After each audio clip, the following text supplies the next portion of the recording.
if you think back to, I don't know, day 1 or day 2 of the class, we started talking about systems of equations.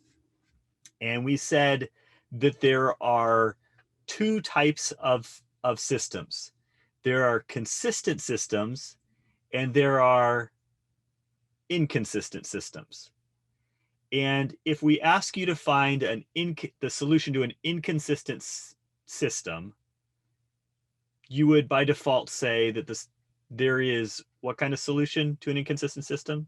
Yeah, from Ben and from Samuel and from Ryan and from Gerald, there is no solution to an inconsistent system. These are places where you end up with things like 0 equals 1, right? It's never true. Here's the catch. Life is full of things that don't have perfect solutions, right? How many of you have faced a situation in your life where it wasn't completely obvious what the right decision was to make? I know I have, like multiple times today already.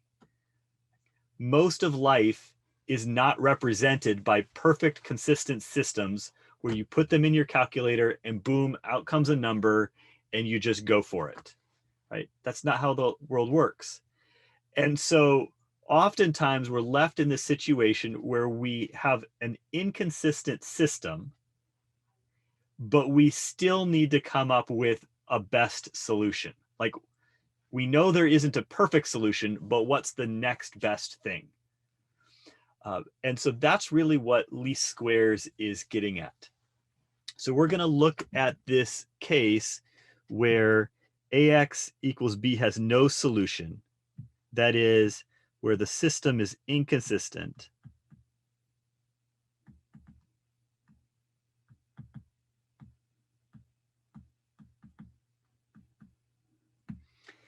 And we're going to ask ourselves, what would be the closest possible solution that we could find? Like, it's not going to be a perfect solution, but it's the closest thing we could find. And it's going to be called this is the least squares problem. It mirrors our best approximation theorem from 6.3. So this is a little bit of a shout out to what we did at the beginning of the last section.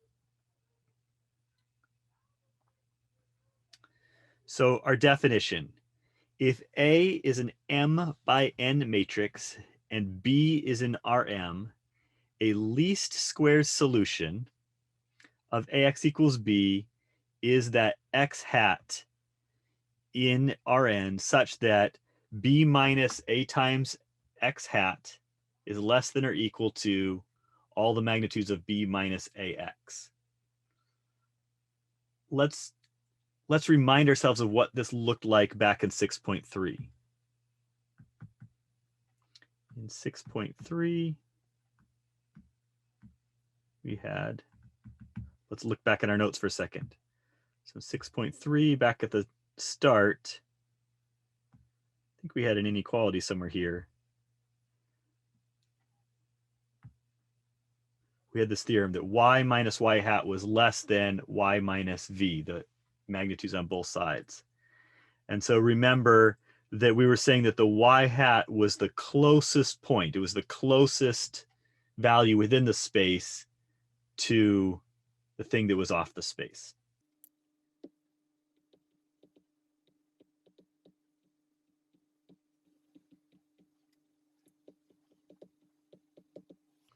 I think that's roughly what the theorem says.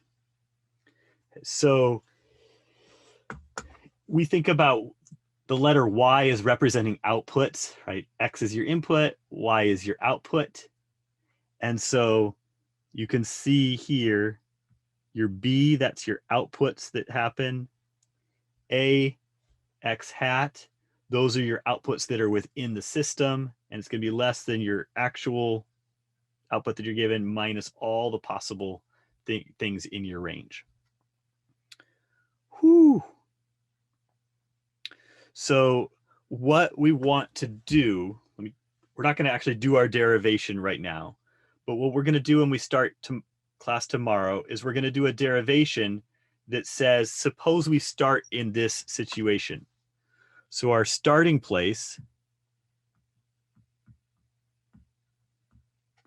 is going to be an AX equals B that is inconsistent.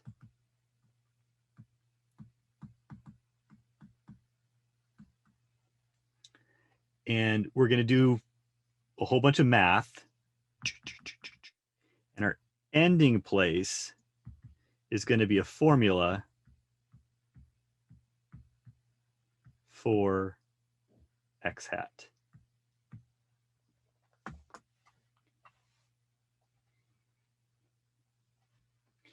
And along the way, we're going to have to mess around with this idea of the perpendicular spaces.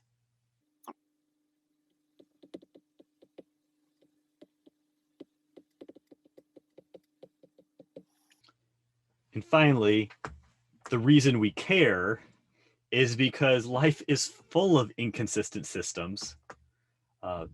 And just because something doesn't have a perfect solution doesn't absolve us from a responsibility of trying to find a solution. We still have to figure out something to do. So that's why we actually care about all this stuff. There you have it. Our big picture comment or context is that we're trying to solve the equation AX equals B. We've done this many times when the system is consistent, that is, it has a solution, one or many. But now we are looking at the scenario where AX equals B has no solution, or the system is inconsistent. So what do we do? And so we're looking for the next best thing, or the closest thing to a solution we can find. So that least square solution, or that next best thing, we're going to call X hat. And it's going to be the X vector in the domain that kind of minimizes the error in B minus AX. So I'd like to begin by doing a derivation of the formula for finding that X hat. And as we talked about yesterday at the end of class, the derivation basically begins by starting with this idea that AX equals B is inconsistent. And in the end, we're going to end with a formula for X hat. Let's kind of work through it. So here's the derivation.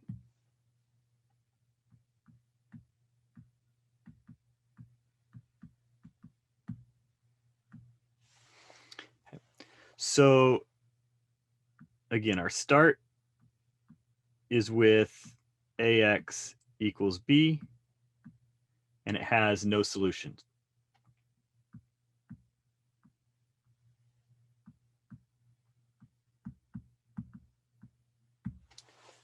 But we want a solution. We want one. So good news, this is math. And so if you want something, usually you can have it, but you still got to pay for it. So what is it going to cost us? So it has no solution. So we're going to define B hat to be the projection of B onto the column space of A.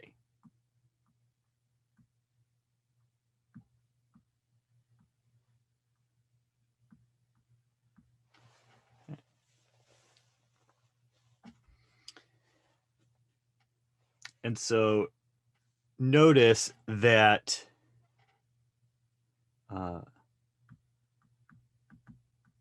that AX equal to B hat. Let's see, here's the hat. That the hat is consistent. So it's consistent. Why is it consistent? It's consistent because B hat is in the column space of A.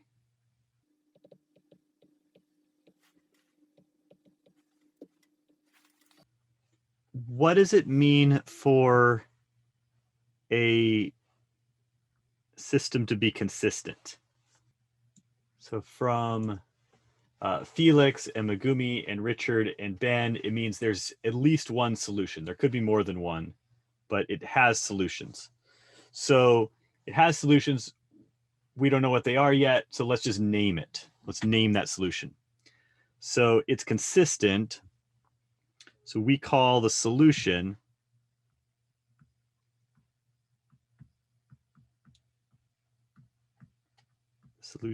x hat. Maybe I'll change my color.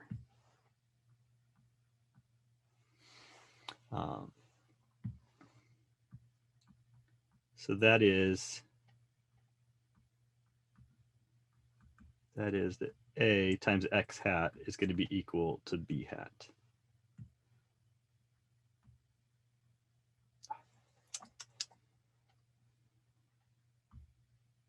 I look forward to going back to whiteboards.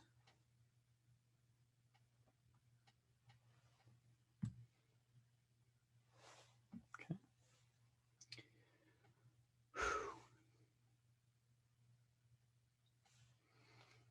All right.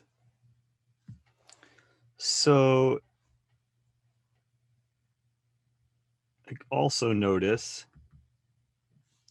there's a relationship between B vector and B hat.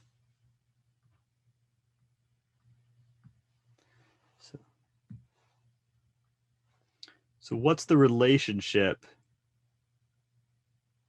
between B minus B hat and the column space of A? Let's just, maybe we can remind ourselves of these things.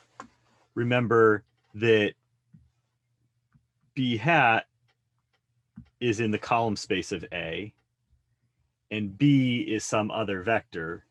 So this would be B minus the part that's in the column space of A. So like Evan and Gerline and Abed said, that these two things are perpendicular to each other.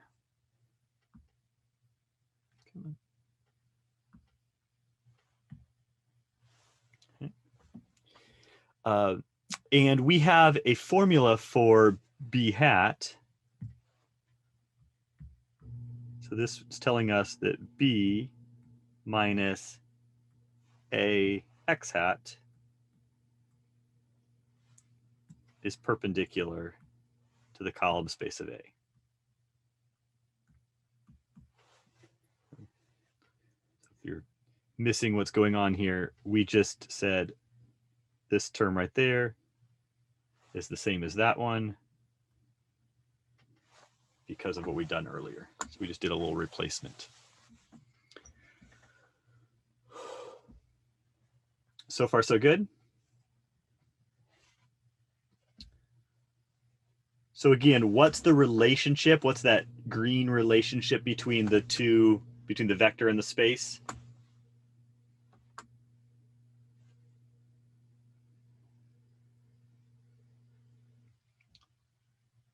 They still remain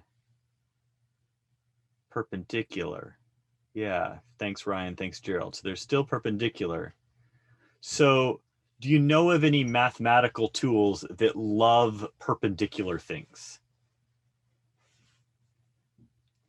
Yeah, from Gerald, from Felix, from Megumi, the dot product loves perpendicular vectors. It eats them for lunch. So we would like to somehow take advantage of what we know about the dot product and this perpendicularness to see if we can make things happen. So let's side note for a moment. So we have this column space of A. What kind of critter is A?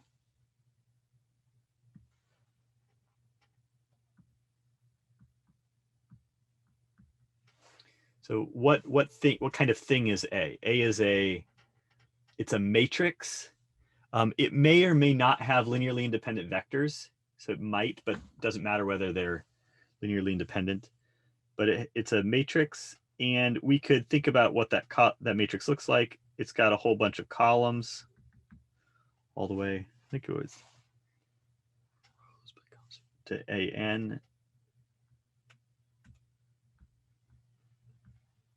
like this. And so A is equal to A1 to AN, we're saying that the A matrix is, because the column space of A is made up of linear combinations of that A1 to AN, it has to be somehow perpendicular to that B minus AX hat. So we can do some dot products. So this tells us that AJ dot B minus AX hat, changing my colors,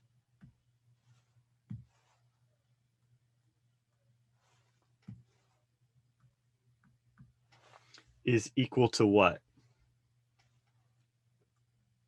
It's equal to 0.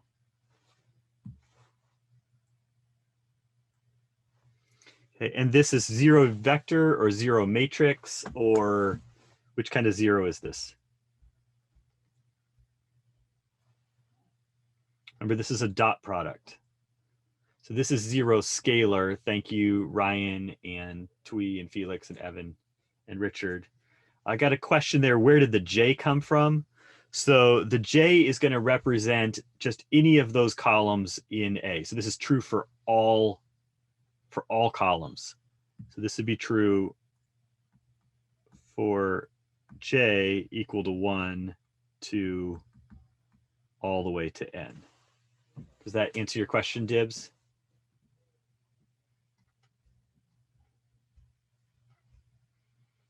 Cool, cool. Whew. This is a dot product. Okay, a dot product is great, but it's not quite the same thing as matrix multiplication. So how do I basically replicate a dot product but do it using matrix multiplication? What tool do I need to use?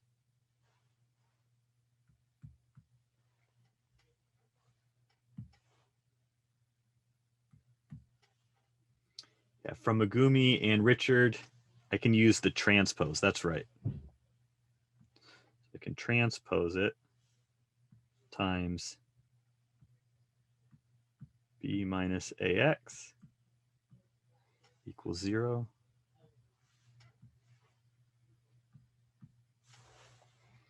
Okay.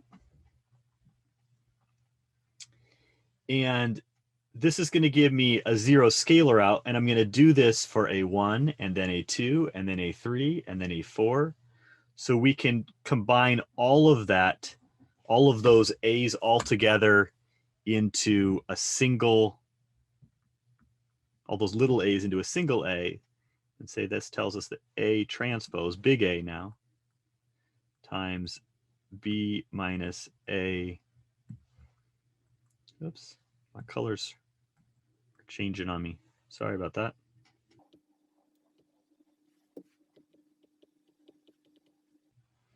And what kind of 0 is this going to give me? Now it's going to be 0 vector. It's going to be one component for every one of the, for j equals 1, j equals 2, j equals 3, all the way to j equals n. I'm going to get 1, 0 for each of those, and so I'm going to end up with a 0 vector. Woohoo. Cool, cool. And so this tells me that I have ATB, sounds like something out of biology or something, minus A transpose A X hat is equal to 0, or perhaps you could think about it as ATB equals A transpose A X hat. What's the unknown in this? Like, there's a ton of letters on the page. Which of these letters is actually unknown? Yeah, from Twee.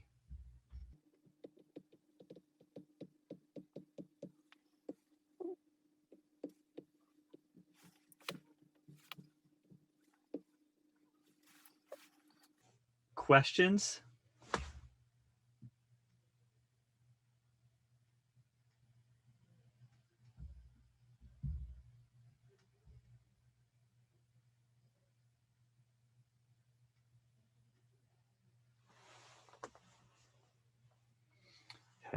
So notice that what we've done, you'll have to see how this plays out, but what you'll notice is that we started with ax equals b, and then at the end, we now have a formula for x hat.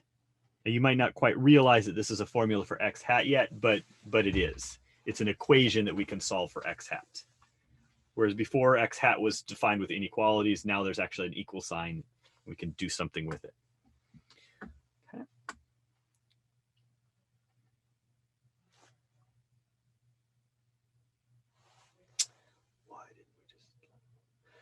Evan, are you asking why we didn't just left multiply with A transpose right at the very beginning?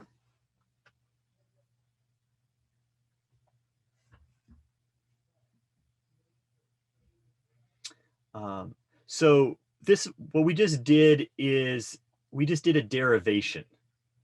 So we showed where the formula comes from. You won't have to do the derivation each time. Now you'll just be able to multiply both sides by A transpose, row reduce, and it'll be pretty straightforward. But again, this is a derivation where it came from. It's not quite the same as a proof, but somewhat similar. Ben asked, is x hat non-zero? X hat could be 0. For example, I mean, if b was 0, x hat could be 0. Or x hat could be 0 even if b wasn't 0. Like maybe the origin is the closest solution that you can point in the set to the b that's off the set. So good question. Does that make sense, Ben? Or do you need a picture of that?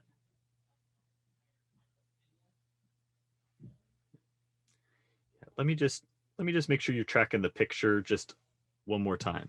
So suppose this line represents the column space of A or your W. Here's your origin.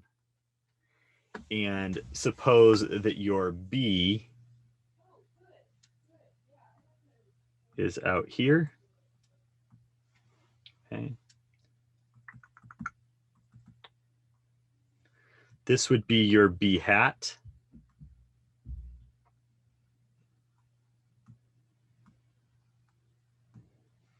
That would be that B hat that we had earlier. And then X hat is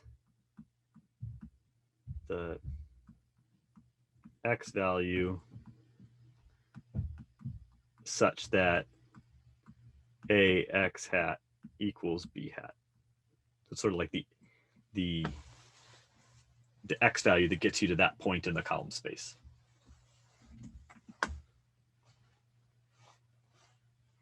All right, let's go and look at this next theorem. And then we'll do an example because that's probably what will actually help. So the set of least square solutions AX equals B coincides with the non-empty set of solutions of the normal equation A transpose AX equals A transpose B. That's the formula that we just derived. So woohoo! So let's try it out. So let's find a least square solution of the inconsistent system AX equals B for A equal to what follows and B equal to 4, 1, 2.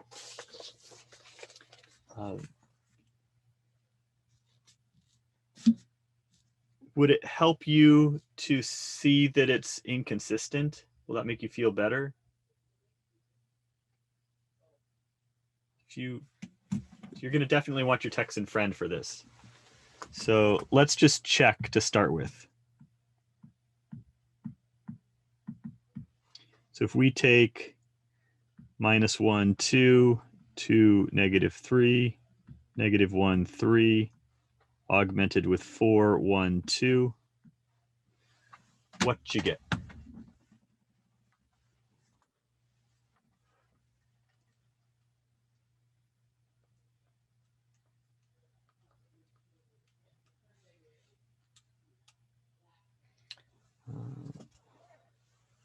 Andrew's got a question about writing the formula. Let's just hold on to that question for a moment.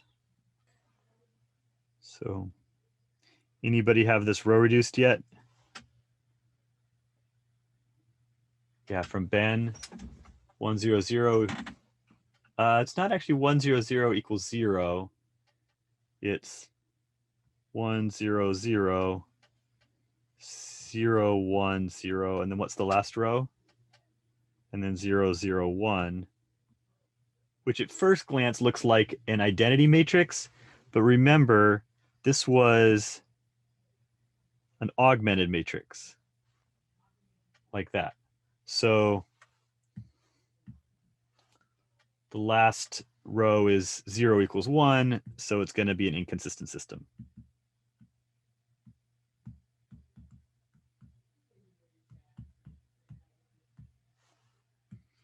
I.e., no solution.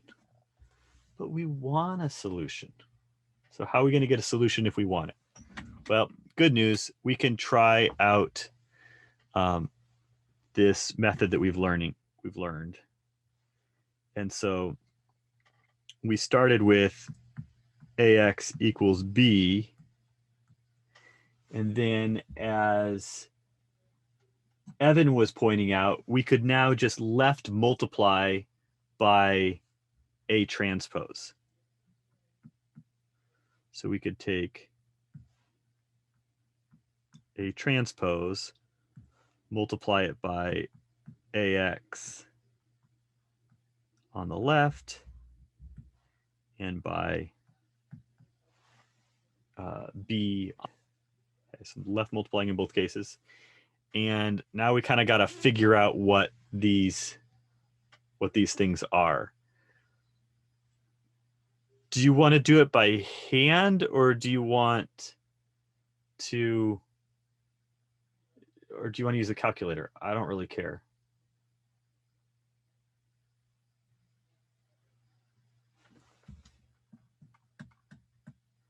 I've got the Texan friend is the vote of choice. So if you want to do this in your calculator, you're going to need to row reduce.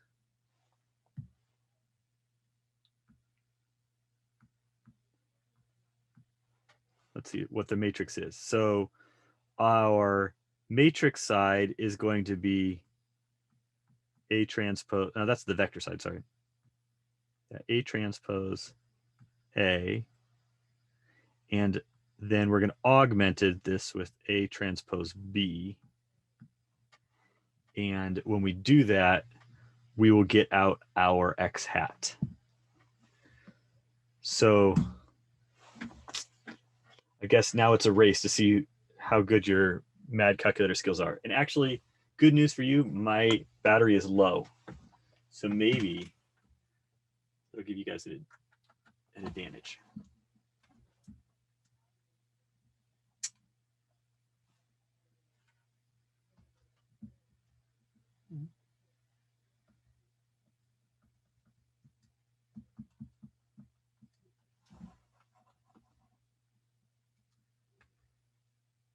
Yeah, no, I actually just plugged it in, Croy. So that was a little bit of a cheap move on my part, but I would have pulled out my backup, which I did have, except for earlier in class, my son came in and swiped it from me. So I was locked and loaded, but then I gave up my backup gun. And so I do have an old TI-83 in here if I need it.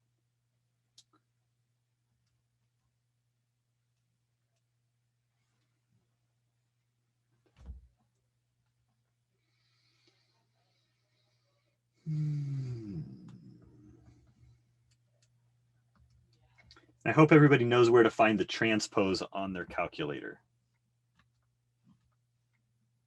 It's one of the commands somewhere along the line. I'll put in the chat the way to type it in faster if you can. So put the calculator notes there for you.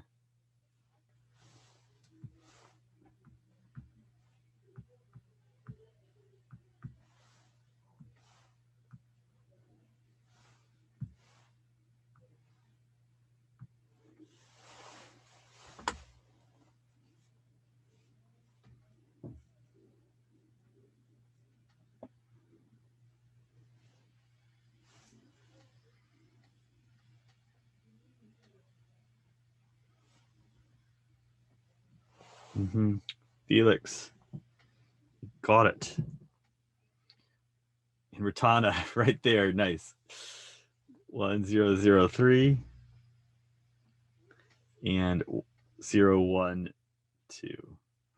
So x hat is 3, 2. Whew. Yep. So what does that mean?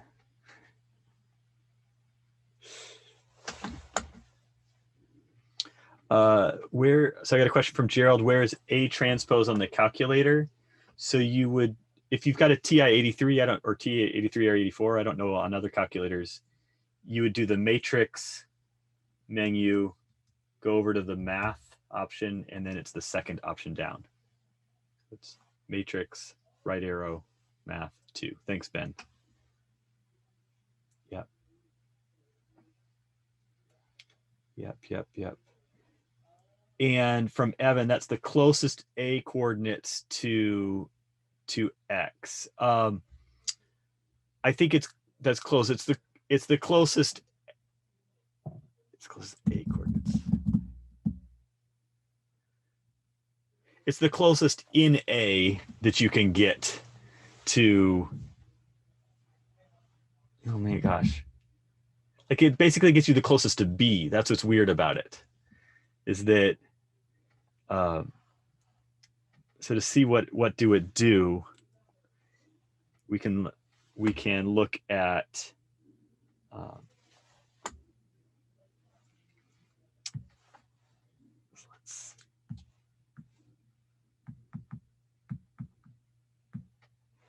you could look at A times X hat.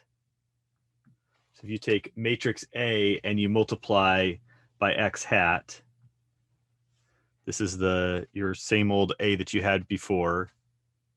-1, 2, 2, -3, -1, 3.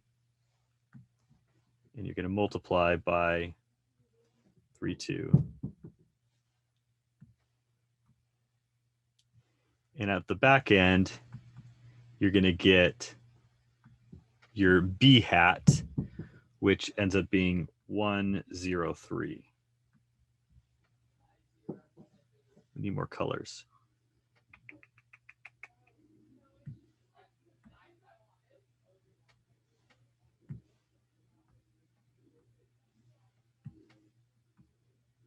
So that's your B hat.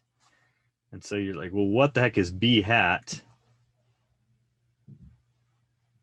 We're going to compare that B hat to the original B. And we're going to say this B hat is the closest thing in the column space to the B that we were given. Do you like alternate solutions? Do people like other ways of solving the same question? So let's think about an alternate solution here. So if we wanted to have an alternate solution, think about this. Maybe I can pull this formula to the side. So if we think about that formula, oh my gosh.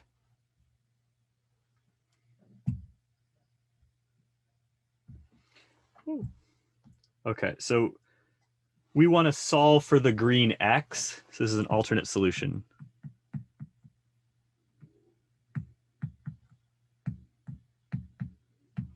Okay, so if you want to solve for the green x, you could say, well, another way of solving for the green x is to use inverses. So we could take that A transpose AX equal to A transpose B, and we could left multiply it with A transpose A inverse. Okay. And on all this left garbage would turn into the identity matrix. And the right stuff ends up being a little nicer. So you end up with that x, or x hat, is equal to A transpose A inverse A transpose B. And if you wanted, you could dump that thing into your Texan friend. And if you dumped it into your Texan friend, you would end up with x hat equals, shockingly enough, 3, 2. Okay. But there's a catch. Will this alternate solution work every time?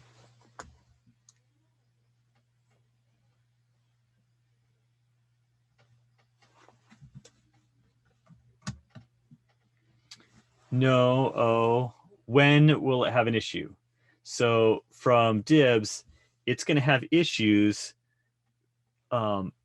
if we end up in the scenario where the inverse doesn't exist. So this is an alternate solution, but it's requires, so it's only if A transpose A is invertible.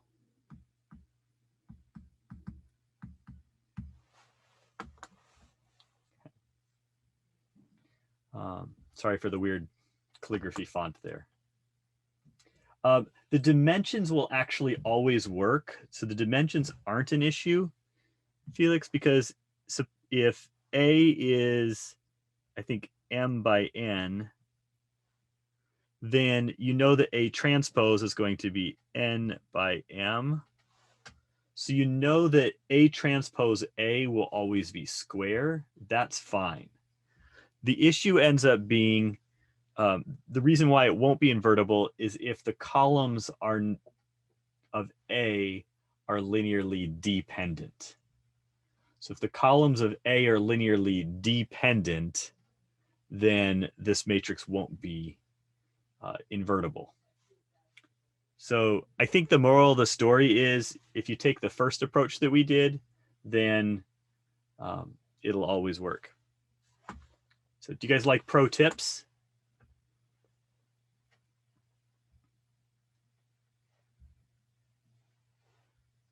Oh, we're like way over there. Ooh. All right, let me give you a pro tip on the next one. So think about what I did on my calculator. I said matrix A is equal to all this garbage. 1, 1, 0, 1, 1, 0.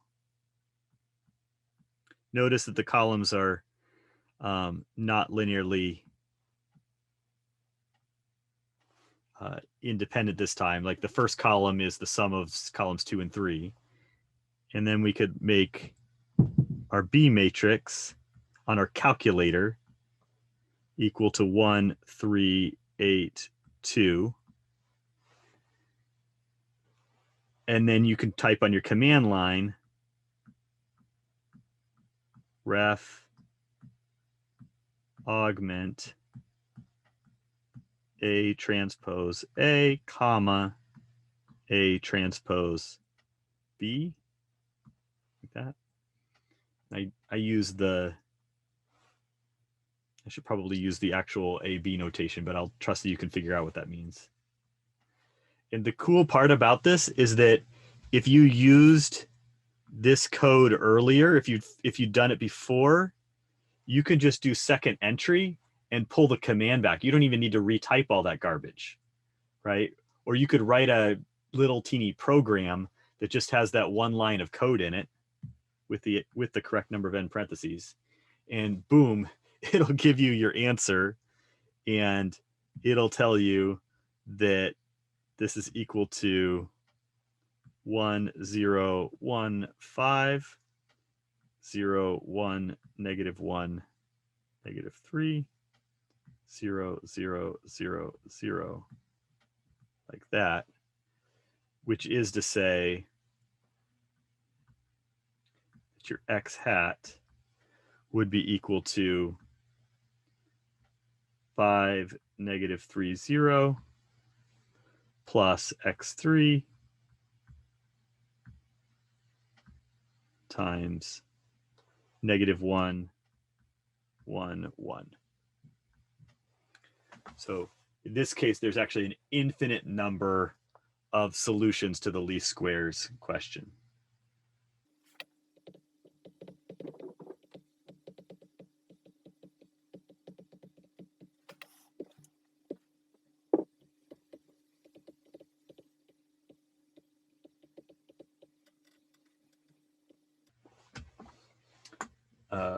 What does that look like?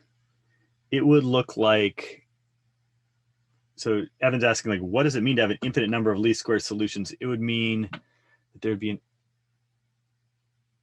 infinite number of points that would be closest. It's a good question. I'm gonna have to think about how to visualize that.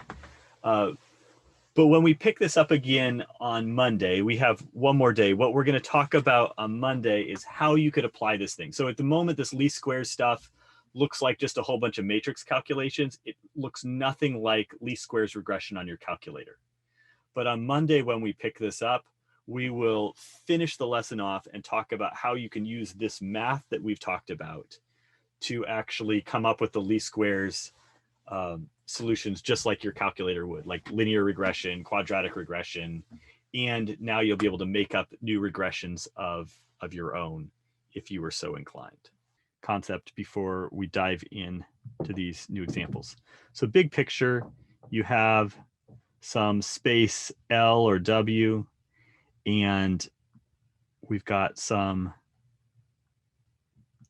vector Y that lives off of W. And so we can look at the projection of Y onto W. Sorry, this should have been Y vector. And so we've got the projection of Y onto W. This is going to be our Y hat, or our Y hat. I got to go back in my notes so I don't blow my notation.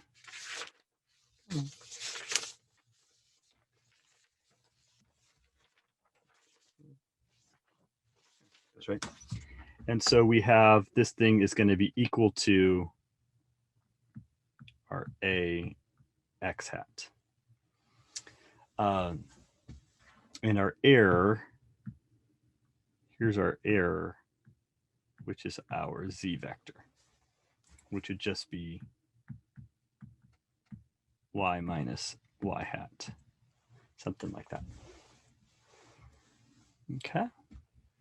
So we said, well, where does this whole thing come out? So our starting place was some AX equals B, and that was inconsistent.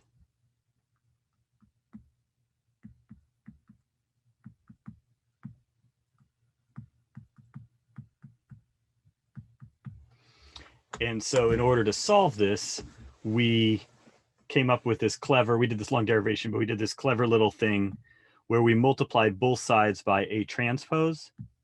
So we had A transpose times AX equals A transpose B. And then if we solve this, we're going to get, the solution is going to be our X hat.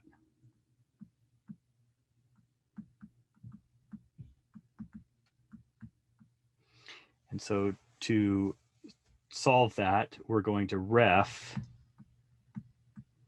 the augmented matrix A transpose A augmented with A transpose B. If you want to do this Texan style, you would do ref, and then you'd use the augment command. And then you'd have A matrix transpose, A matrix. This is on the TI-83 or 84. A transpose times the B matrix.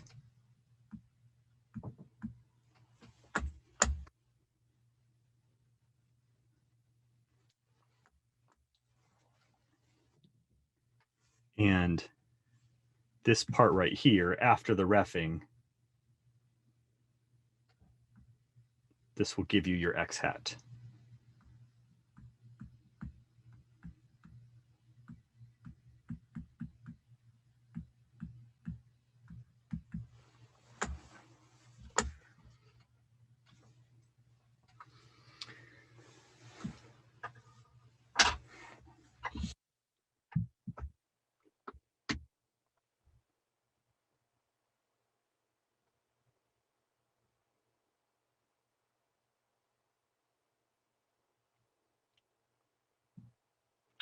All this stuff was just sort of a review.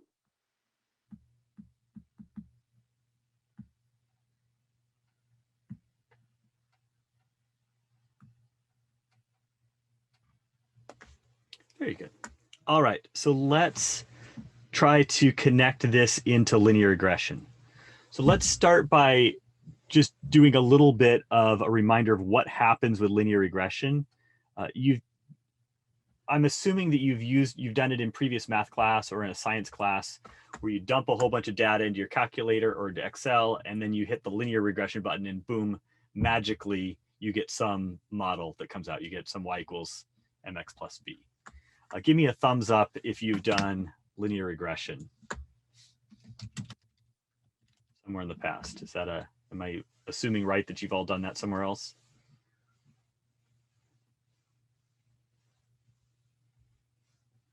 One thumbs up. Is that not familiar? 3 thumbs up. Okay. I got it from a few of you in economics and finance from Richard. If you haven't done it, I'm happy to hang around after class and walk you through kind of the old school way. But I feel like you've had enough classes at this point where probably most of you have done it, even if you don't know that's what it's called. So here's the theory. You have a whole bunch of points, and we want to figure out what's the line that best fits through all of those points. And we could draw all kinds of lines. We're like, well, is it this one? Is this that one? Is it this one? Is it the one through the middle? And intuitively, you're like, well, it's the one through the middle, but we got to be able to do better than just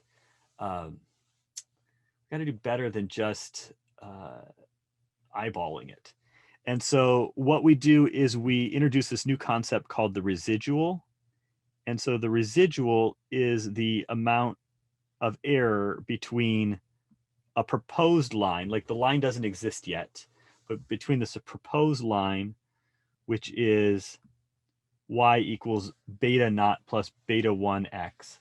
I don't know why this textbook uses betas, but they do. And so when we talk about least squares, what we're talking about is the least squares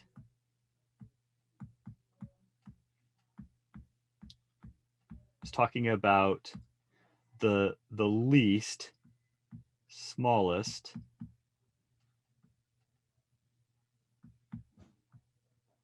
and then the squares part is talking about the sum of the squares of the residuals.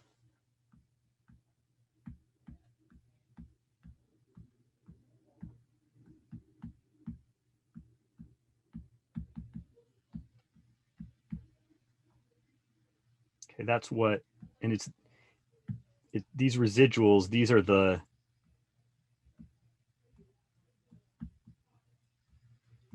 little orange bars that I drew earlier. They're the error between the actual point and the line.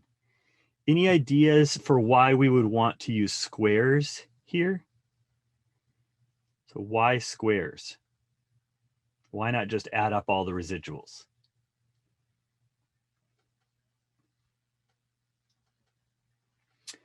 Gerald said this is similar to standard deviation. That's true. It is similar to standard deviation, but maybe there's a simpler answer that requires no knowledge of statistics. From Megumi, it would make all the values positive. Yeah, so if you think about it, like these residuals, these yellow residuals would be negative, and these green residuals would be positive. And so if we just added up all the residuals as is, then they would sort of cancel each other out. But by looking at the squares of the residuals, the squares are going to posify everything. Since it posifies everything, then you're going to not have things undoing each other. So that's kind of the big gist of what's going on. Okay.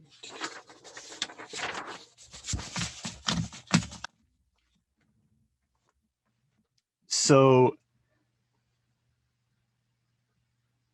what I want to point out is that if you have a model, then there is a predicted value. So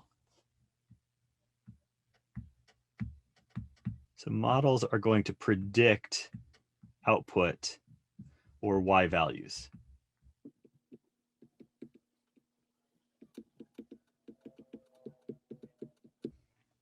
Okay, so if I give you an X value, then by having those X values, we can predict all those Y values, and then we can compare the predicted value with the actual value.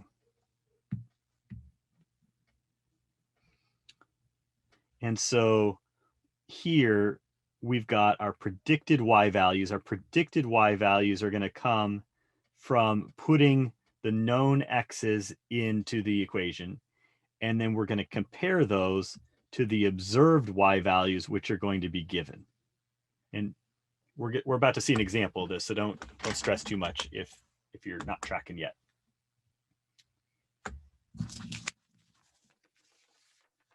So let's see how this works by going ahead to example number 5. Okay. So I want to find the equation y equals beta naught plus beta 1x of the least squares line that best fits the data points 1, 1, 4, 2, 8, 4, and 11, 5. So let's see if we can track what's going on here. So if x equals 1, so this would be this one right here, okay, then we predict that y will equal beta naught plus 1, or beta 1 times 1. Okay, so that's what we're predicting. Okay, but what's the actual value?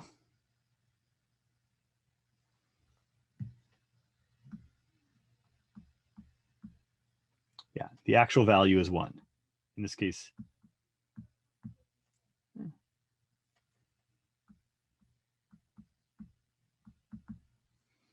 is 1.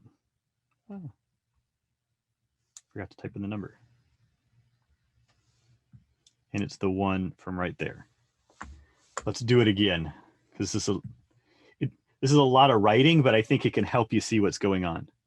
So if x equals 4, so here was the 1, here's the 4,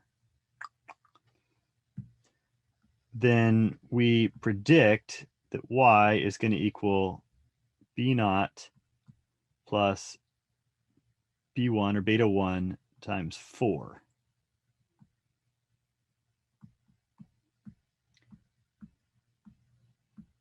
The actual value is, what do we have, 2?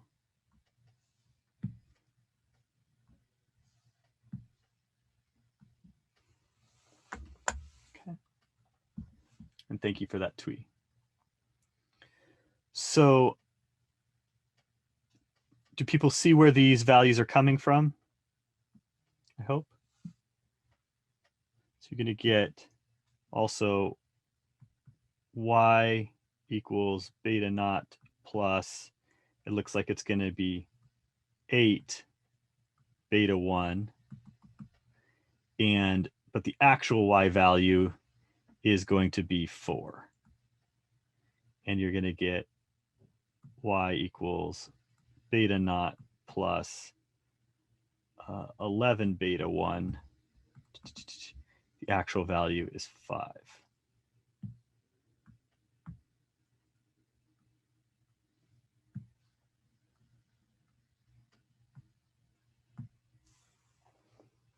So far, so good. Give me a thumbs up.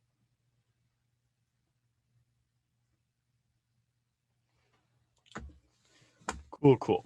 So we want to organize this. And so we're going to organize it as follows. And so we're going to say that we have beta naught plus beta 1, and I'll just do a 1 there, equals 1. And we have beta naught plus 4 beta 1 equals 2. Beta naught plus 8 beta 1 equals 4. Beta naught plus 11 beta 1 equals 5.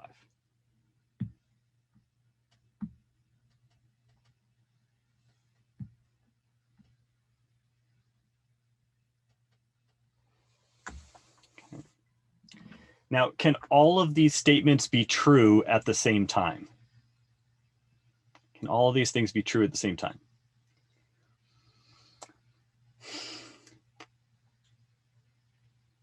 Probably not. Yeah, notice we have how many equations and how many unknowns? How many equations? 4 equations. How many unknown? 2 unknowns. Thank you, Richard. Twee. And so it seems unlikely that we're going to get a nice solution out of this. This is what's called an overdetermined system. So it's probably going to be inconsistent. So, but we can clean this up a little bit. So notice this is beta naught times 1, 1, 1, 1 plus beta 1 times 1, 4, 8, 11. And it's equal to 1, 2, 4, 5.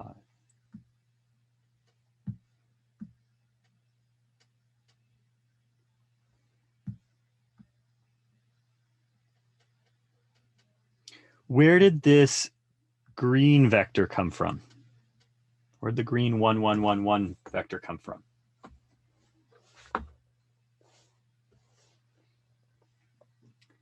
Yeah, that's the coefficients on all the b naughts.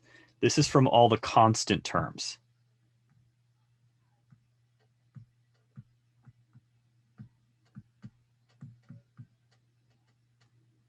And honestly, this b naught here is the most common thing that students struggle with on this particular topic.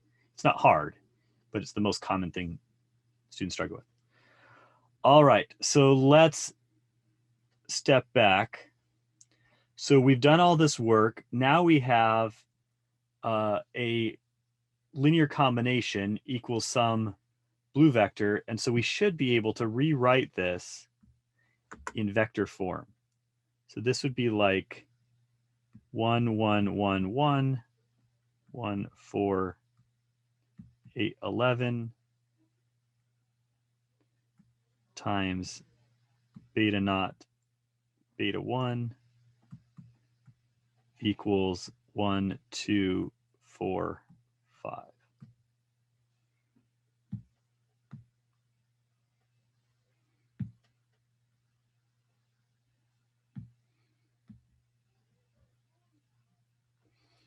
Okay. We're going to cleverly call this matrix A, beta naught beta 1, we can call vector x, and 1, 2, 4, 5, we can call our B matrix. So there's not going to be a unique solution to this, and you could try to solve it, but if you try to solve it, you're going to get that the system is inconsistent.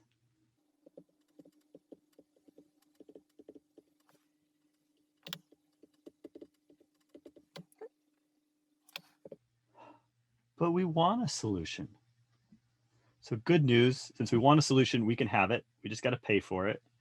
And so we're going to ref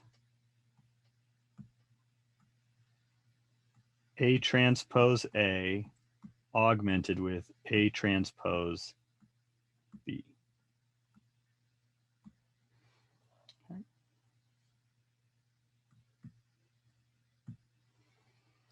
Can you crunch through it? Let's take a few minutes and play with your Texan friend.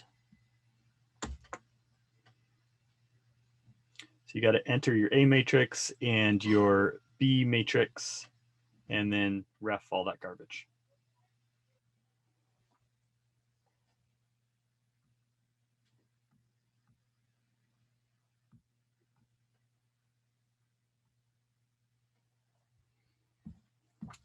You should be able to give it to me in fraction form.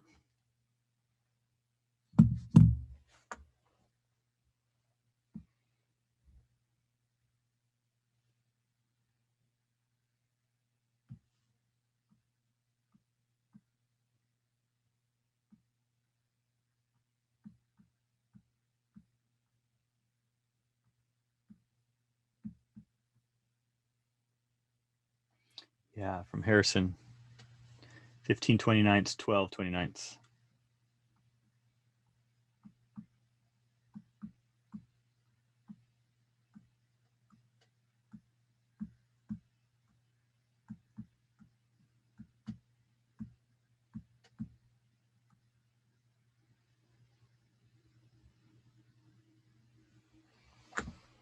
Anybody else get that same results as Harrison? Same from Anthony. Anybody else?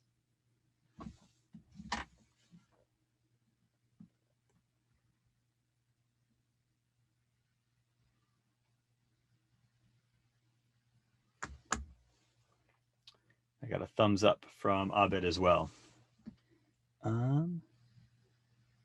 You shouldn't. Ahmed got something different. The dimensions should work out to be 1, 0, and then something else. So it should end up being a 2x3 matrix, Ahmed. So I'm guessing that somehow you entered something different in your calculator.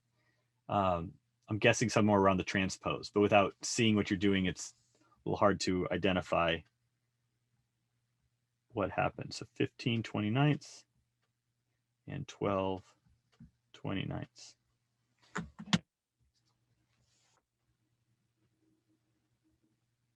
Here's the crazy part. To me, like the first time I did this, I was just shocked. So let's go back and let's just check and think about the data that you are given. So you're given this data where you have some X's and Y's. And so you're given 1 and 1 and 4 and 2 and 8 and 4 and 11 and 5. And so you can put this into your L1s in your calculator and this into your L2s in your calculator and just let your calculator do the regression without any linear algebra. And so if I run that, so I got to go stat, edit. I don't know if it's probably been a while for you guys. Stat, edit. That'll let you enter the data into your lists.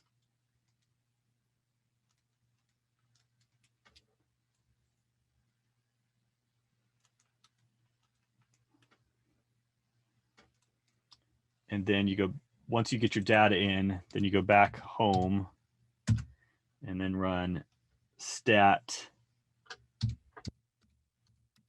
calc lin reg and enter everything in.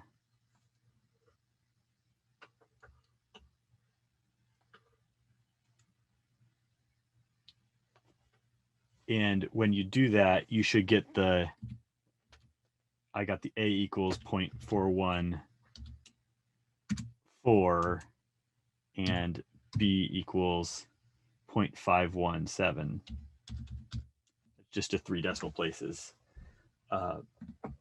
Same as we got before using the linear algebra. Give me a thumbs up when you have calculated the linear regression using Texan style, like without using linear algebra. I got 1 thumbs up so far.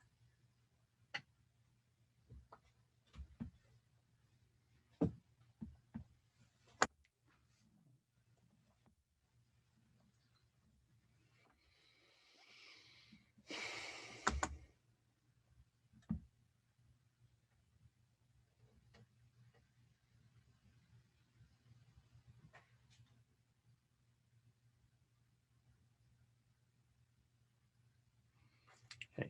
So if you haven't done this enough times in your calculator to do it quickly, you might be lost.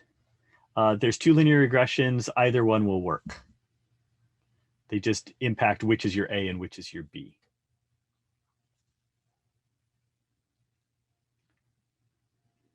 Yep.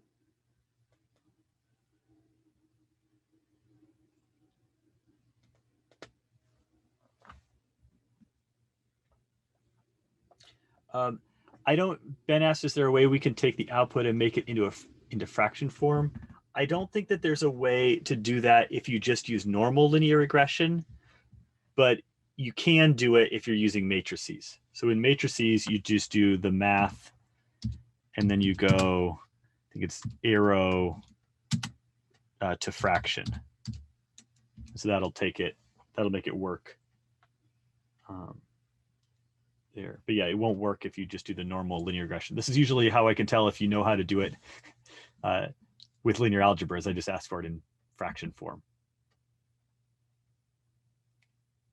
Did that answer your question, Ben? So Kevin asked, so when we do linear regression, is the calculator doing least squares? The answer is yes. I'm not sure how it goes about doing it. Like, I don't know its exact algorithm. It may be a more efficient version than what we're doing by entering all the matrices, but it's basically doing this linear algebra computation that we have just derived. Good question. Let's do this a second time, but I hope we could do it a lot more quickly. So in example 6, we want to find the quadratic regression equation. And now here I'm given the form b0 plus b1x plus b2x squared of the least squares. And so think about what's going to happen. That if we put in x equals -2, then what that's going to do is it's going to give us b0 or beta naught, and then we're going to end up with -2 beta 1 plus 4 beta 2 equals 12. Okay, and you can see the -2 is coming in here, giving you a -2 beta 1. That's the x beta 1, and then x squared is going to be the 4. If we took the -1, then we would get beta naught minus 1 beta 1 plus 1 beta 2 equals 5.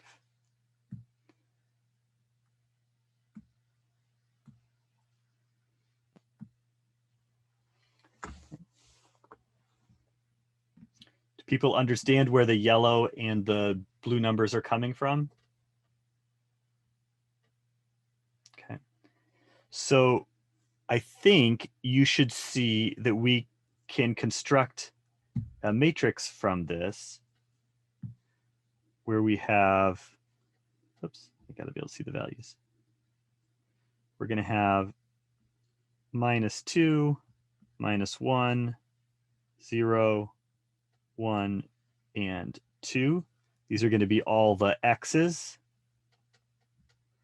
And then we're gonna have some x squareds.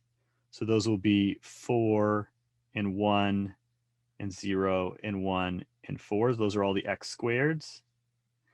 And then we also have to remember the beta ones. And so we're going to have a 1, 1, 1, sorry, beta knots, 1, 1, 1, 1. This will equal,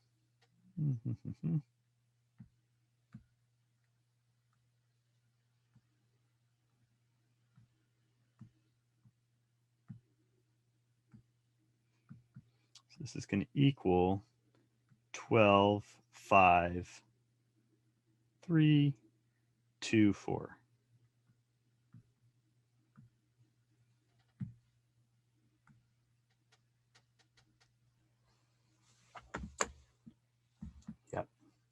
Yeah, from in response to Ben, yes, we do need to remember the ones that go with the beta knots.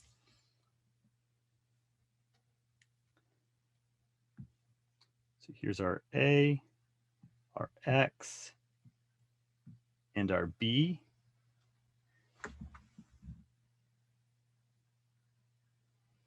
And so now to find X hat, we can row reduce.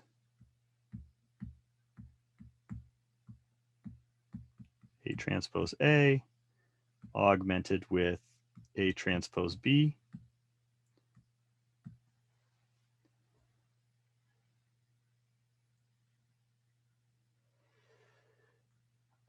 I think Ryan asked, do we need to put it as AX equals B, or can we just say X beta equals Y?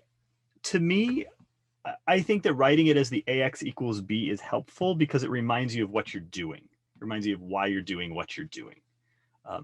Probably going to be okay either way in terms of showing your work.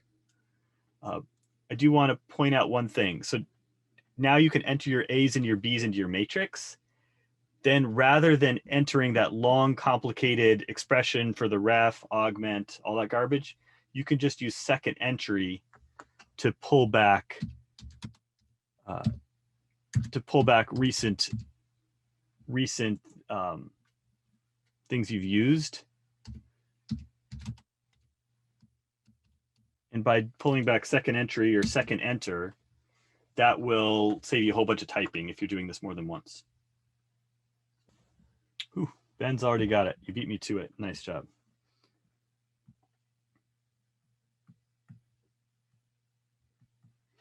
So we've got 87 35ths, negative 19 tenths, 19 14ths. So let's make sure we remember what that means. So this is saying 87 35ths minus 19 tenths x plus 19 over 14 x squared. Like that's what it's doing.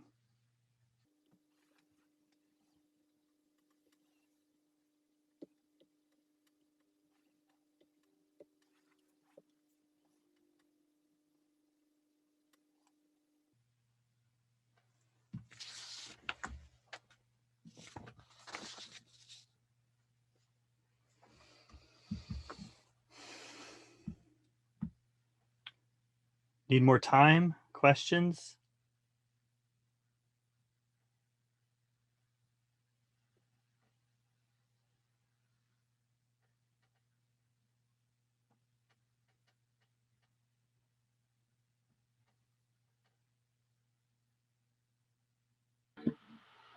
Dusty, will there be a time where our AX equals B would be consistent? It could be. I mean, we've had most of the quarter where it's consistent, but if it was consistent, it would basically mean that your regression curve went exactly through all those points, and this method would still work. It's just that there would be zero error. All right, thank you. Yeah, good question. All right, let's spend a minute and look at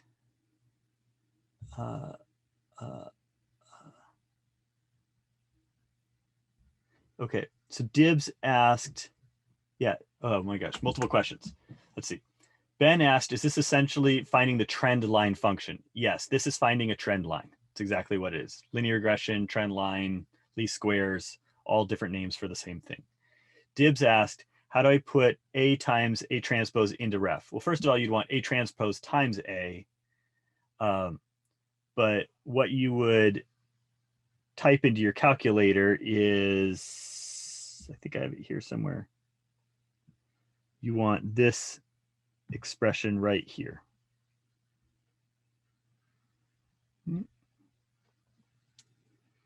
Where you'd have the ref, and then you basically put the augment into your calculator. There's an augment command. So ref augment A transpose A, comma, A transpose B, double end parenthesis. Augment is under matrix math, I believe. Matrix math, and then it's like the 7th option down.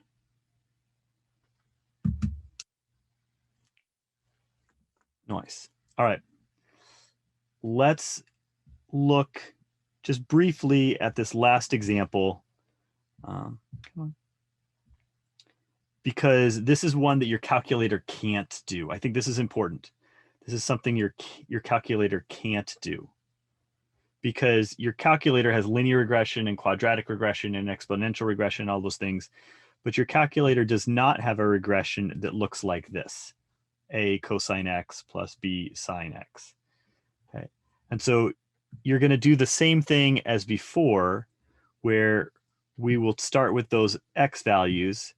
And so I would have A times the cosine of 1 plus B times the sine of 1 equals the output of 7.9.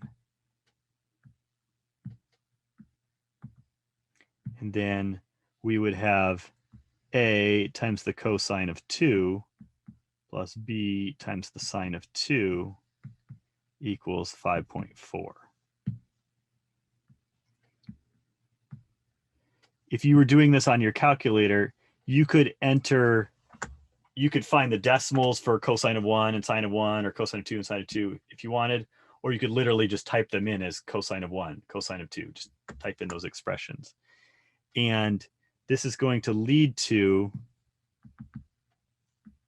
an A matrix that looks like cosine of 1, cosine of 2, cosine of 3, and sine of 1, sine of 2, sine of 3 times AB equals 7.9, 5.4 minus 0.9. Yeah, definitely radians.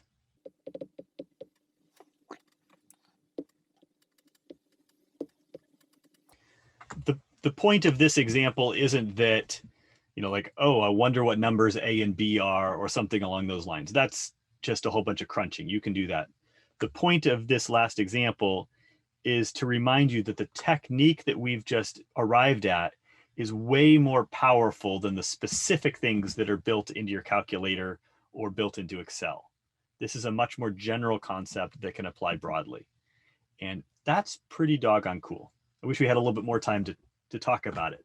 But this gives you not just the theory of how the calculator is working, but something that is actually more powerful than what your calculator could provide, or even Excel could provide by default.